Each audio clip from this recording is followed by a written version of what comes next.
Hi there, Anna K. Morris here with your day 29 coaching video. And this is one that I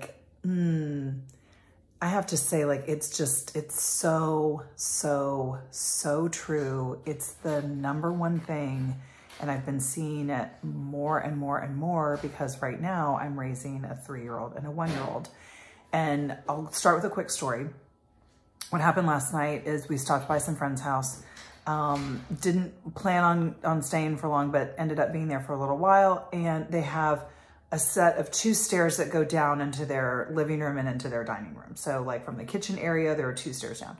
And Dean has been walking since he's 10 months old. So he's accomplished walker for the last 3 months. And he's pretty good. He's pretty stable, but he doesn't walk downstairs. I mean, he's little, right? He's only 13 months old. So he was, and they're concrete. They're not concrete, but it's not carpeted, right? So the tendency, I noticed it when he was going to get down the stairs, because he wanted to be down the stairs with us, is that, so he gets on his belly and he goes down. And the way that he's going down the stairs looks like he's gonna take a tumble pretty bad, on his head. And I was standing there watching and not touching him. And a couple of times, Derek or somebody else went to go help him. And I was like, absolutely not, do not touch him. Because here's the thing, and this is where I'm gonna land it with your coaching tip and with the lesson in this video, is that he did it in such a funny way. He would fall forward and then scoot his little body around and then fall forward again and then swing his little body around. And then he got to the bottom of the stairs and then he got to the bottom of the stairs and he popped himself up and we were like, yay, Dean, way to go, way to go, way to go. We were freaking out. He was so excited. He was laughing. He was so happy. Same thing with Jack. He is trying to get dressed right now. He's getting himself dressed, but sometimes it's really hard because the shirt hole isn't quite big enough to get dressed the way he's trying to get dressed.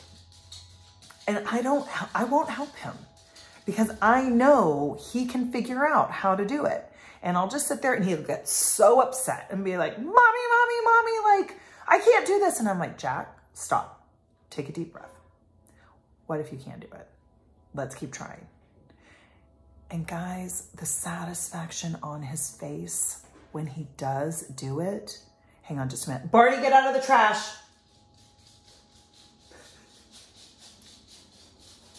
Barney loves eating trash. Barney's from the garbage dump. Barney's our oldest dog, so it's never gonna get trained out of him. He eats foil, so sorry about that. So my point is, if I had helped him, if I had done it for him, then he wouldn't have the experience of himself. And I know that I'm yelling because I'm so fucking passionate about this. He wouldn't have the experience of himself, that he's somebody that can get dressed by himself for himself. Dean wouldn't have the experience of himself being able to move up and down stairs. He can get upstairs, but now he can get downstairs too. Do you know what freedom that is? To be, I don't even know, a foot, what is he, 2 feet tall? And to be able to now navigate around a house and participate with the older boys and with the parents and be able to move around. It's incredible. It's his whole world just expanded. Jack's whole world just expanded because he can get himself dressed. We moved his clothes down to the lower drawers. He can look in the drawer, pick out anything he wants to wear, and he can wear that. Guys, it's next level. And if I were over there doing it for them, they wouldn't have this experience of themselves. And that's what I'm talking about. This is why I say, I do not give you fish. I do not think that reading a book makes the difference. What makes the difference is taking what you learn in a book and then doing it in your life. You want to know what would not make a difference? If I just went and wrote a book and then put it out in the world. I don't believe that that would make the greatest impact. The greatest impact is for you and me to work together, for me to say hey, keep journaling. Last night, true story, we're sitting on the porch, there's a tornado warning and all this stuff. So Derek and I are let's go on the front porch. The kids are sleeping. We make a drink and we're sitting on the front porch. The tornado stuff was gone, by the way, it's safe. we're sitting on the front porch and I was like, hey, I noticed that the last couple of days you've been with the kids when I've been journaling hasn't felt very good.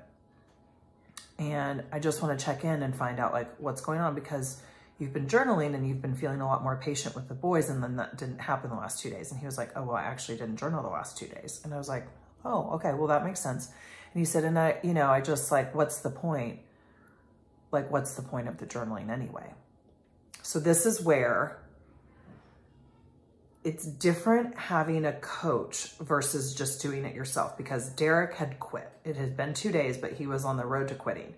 And I was like, well, what happened in your journaling that? And he was like, well, I just write the same thing every day. And I was like, well, what do you write? And he was like, well, I just write like a to-do list. And I was like, for the whole time? And he was like, I mean, more or less, yeah. And I was like, well, that sounds pretty miserable. So then I gave him some ideas about how to excavate like what's actually underneath the surface of like some things in his life that aren't working for him, right? So then he journaled today. So we swapped the kids, right? Like I journal and then he journals, or he journals and I journal. And at the end of it, we go on a family walk. And on the family walk, he was like, I just realized this and I realized this, because like I taught him how to go a little bit deeper. And that's the difference between doing the work and reading about the work. It's the difference between hearing about how to go up and down stairs and going up and down stairs. It's the difference between hearing about how to get dressed and actually getting yourself dressed. It's the action. It's not enough for me to be out there saying like, oh, I'd really like to do videos. No, it takes doing the videos. It takes putting my ass on the line and be willing to be completely transparent. I mean, to the point where I think that like many people in my life would probably prefer I don't share as much. But like the only way I know how to do this is just to put it all out there. It's just to share vulnerably, to be honest. Like it's not always great, but I have the tools to flip myself around pretty fast. And I literally helped Derek with it last night, and I'm watching my kids and I'm not touching them, because I know the satisfaction on the other side of when you've accomplished something is something that I would never take away from somebody. I would never take that away from my kids. I will not do the work for them. I will watch them persevere and keep trying and get frustrated and stop and take a breath and keep trying. Because how it feels when you've accomplished something is the best feeling in the whole world. I'm coming up on 30 days of coaching videos tomorrow. And I'm like, I love this so much, I don't think I'm gonna stop. But it's about like the experience that I now have of myself. That's so great. Okay, I love you. See you later. Bye. The dogs are barking, here we go.